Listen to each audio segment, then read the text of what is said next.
I believe that Sonic Unleashed will get a remake or even a remaster because this game is just too good and it deserves a new treatment, which would make the story even more epic and could even bring extra content because we know there are leaks out there. But SEGA also gave a lot of hints that they're interested in WarioHog, and that could be a sign that a remaster of this game is coming, or maybe, I don't know, some more specific project with WarioHog. Hold on, I'll explain in this video. Comment here if you've played it, because whether you have or not, it's good for us to have this discussion here, okay? Man, this past weekend, in the last few days, we had the announcement of Sonic's anniversary, and out of nowhere, WarioHog shows up, which was already a huge surprise for me. It was a collaboration, a huge live stream, like several streamers from abroad were invited and things like that. They talked, did some contests, showed some new announcements, although I thought it was a bit little. Was there supposed to be more? And I even know why. It seems that SEGA is going to have its own event, but man, out of nowhere, we saw WarioHog. Why? Like so many characters, so many versions of Sonic out there. Why WarioHog right off the bat, man? I have a theory, but you can comment here below, share it on your Instagram story, but it doesn't make sense for SEGA to bring back a character that's already been out for over 15 years. So, I don't believe this is just anything. Besides, the model, the plushie, the mascot they were using at this event is way too well preserved to be the same one from 15 years ago. I believe there's more to it. Coming from a company that has already lost very important prototypes, even from the first Sonic, and also from more recent games, so much so that the remasters ended up becoming pieces of emulation, I wouldn't be at all surprised if they really were working on something new. Just so you have an idea, he actually came back, for example, in Sonic Racing. When you play this racing game, those who bought it on pre-order could get him, and to this day, he's still the most exclusive character in the game. You can't buy him, you can't get him in any way unless you get one of those pre-order copies, and they're physical copies, which I think is pretty hard. Although SEGA claims the game isn't selling well, it actually did sell well. But SEGA expected it to surpass Team Sonic Racing in a year, which I think is a problem, right? Since Sonic Racing is better than Team Sonic Racing and the game didn't even reach half the sales of the other one. But this ended up giving great value to Hogg, since he was a character who, for almost his entire existence, was treated very poorly by the press itself. In fact, this became a meme, since she was always criticizing several Sonic games, and Sonic Unleashed fell way below her expectations, and the score was one of the worst Sonic has ever received. In fact, even today she makes a lot of memes about this situation, since pretty much everyone who was there at that time hated Sonic anyway. Of course, there's a whole marketing strategy behind online influence, and criticizing Sonic generates engagement. Everyone you see out there who puts Sonic as a bad game in the title does it just to get your attention. I've done it a few times myself, but there are people who do only that. I know people who like it, but they've admitted during live streams that they enjoy criticizing Sonic in videos. It's a game that...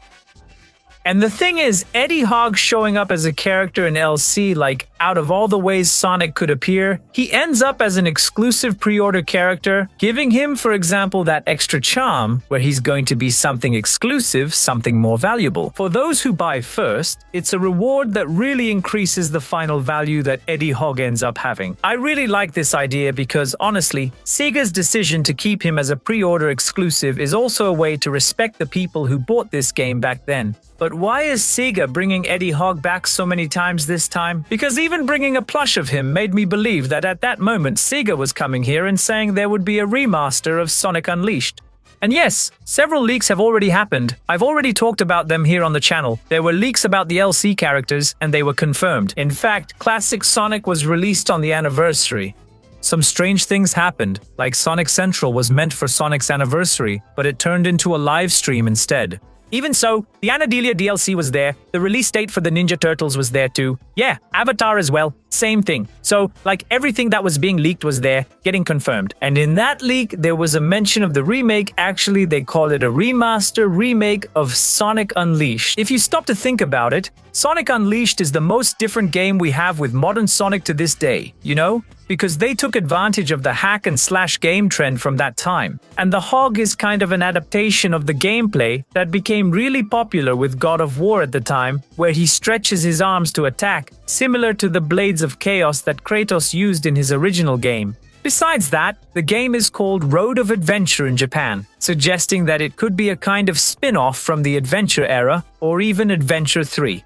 It mixes Sonic's gameplay with the Hogg here, but most of the time you spend in the game is with Eddie Hogg because the fights take much longer and the stages drag on even though the paths are very short. It ends up being a special game for fans too, because here you have the boost gameplay, which for a long time became the standard for the main Sonic games. In fact, it's not that different from what's in Sonic X Shadow Generations, when you end up using the boost gameplay that's in that game. And it has one of the most emotional stories released in recent times, where you meet Chip, who has lost his memory, but he ends up discovering that his purpose is much greater than he imagined, since he is the Guardian of Light, or Light Gaia, who keeps the Chaos Emeralds organized in the Earth's core. He joins Sonic to face Dark Gaia, who was destroying the world, thanks to Eggman's attack, which was completely idiotic, where his crazy plans get out of control once again, where they end up combining their forces here and end up defeating this creature in a Megazord-style fight, which is really cool. Man, I know people are nostalgic about this game nowadays, which is very common with Sonic games, but at the time of its release, it was heavily criticized. I mentioned the IGN score here, but a lot of people said it was the worst Sonic game ever made, even though it was one of the games that basically started bringing Sonic back, since it came after Sonic 2006. They put a lot of effort into making this game successful. And it's a game, man, that's still beautiful even today. So much so that when the Xbox Series X was released, and it had backward compatibility, people were picking up Sonic Unleashed to play, and it was already practically like a remaster ready to be, ported. And it was an enviable console. The criticism was really weird at that time. For example, with Sonic in the modern gameplay, they criticized the lack of self-control for Sonic, when actually, this is a pretty decent boost gameplay. You have, for example, many alternate paths, moments where you do combos by pressing buttons, perform maneuvers, use a kind of drift here, which is pretty common in good games from the Boost series. It had a pretty decent hack-and-slash gameplay, possibilities to do a lot of combos and moments of frenzy, which really broke up the pace of the game, but also a level system, where you leveled up in each of the stages, which gave much more depth to Sonic Unleashed's story. These gameplay mechanics, man, were magnificent for that time and were really unique. Besides that, the soundtrack, man, orchestrated, was perfect. And I don't even need to say that SEGA took the best to be able to make, for example, an opening scene that's practically a Sonic movie. Even 15 years later, you look at these moments and realize there's a perfect aura here. The care they put into the content and scenes, man, it's wonderful. And the humor also shows up even in the most tense moments to break the mood. Man, you'll never forget, for example, Eggman getting beaten up here, or Dark Gaia going into space. But seriously, even today I'd pay to see a Sonic movie with this level of animation quality, since SEGA is capable of it. And I think it's a shame, man, that this ended up becoming like the new quality standard for Sonic games. Yeah, a lot of people are divided between this one and also Sonic Generations. But Sonic Generations was one of the best-selling games in recent years, along with Sonic Frontiers, and I imagine that SEGA could follow this path. And there will be people who will compare it with the port that was released for PC, because people who have an Xbox 360 nowadays can basically take this game and run it almost natively, even knowing it's a PC port compiled from the 360 version. Okay, is that a problem? Of course not, man. Of course not. The problem is that SEGA doesn't want to re-release this game, and this happens because a lot of games from that time weren't released for PC. Like around 2010 to 2015, that's when Japanese companies really started paying more attention and releasing their games. Not just SEGA, Bandai Namco, Capcom, they either tried or just ignored and left out PC ports. Today, we have decent ports of a lot of these games. And one of the things that ended up appearing in several leaks out there about the future of Sonic Unleashed is that it would get extra content, similar to what happened in Sonic X Shadow Generations. One of the things that was really compared here was the matter of a very feminine character. Amy was part of the story in Sonic Unleashed, but playing a supporting role, just like the professor, who ends up explaining, for example, the Chaos Emeralds. Her role is quite interesting.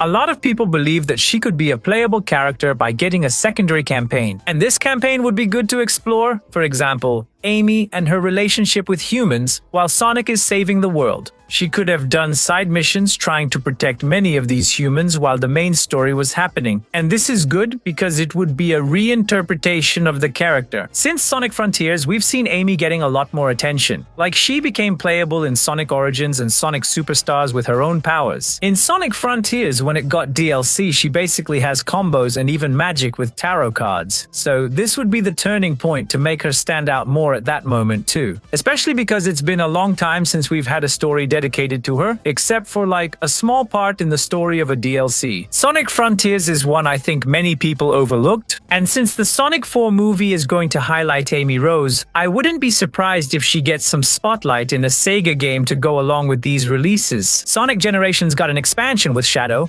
precisely because Shadow was in the Sonic 3 movie, but there's also this story that SEGA might be making a remake of Sonic CD. I don't think that's the case. I think they were testing some things from Sonic CD and Sonic Superstars before launching the project, and it wouldn't exactly be a remake. I've already talked about this in another video. It's right here on the screen. You can check it out, and I'll be waiting for you.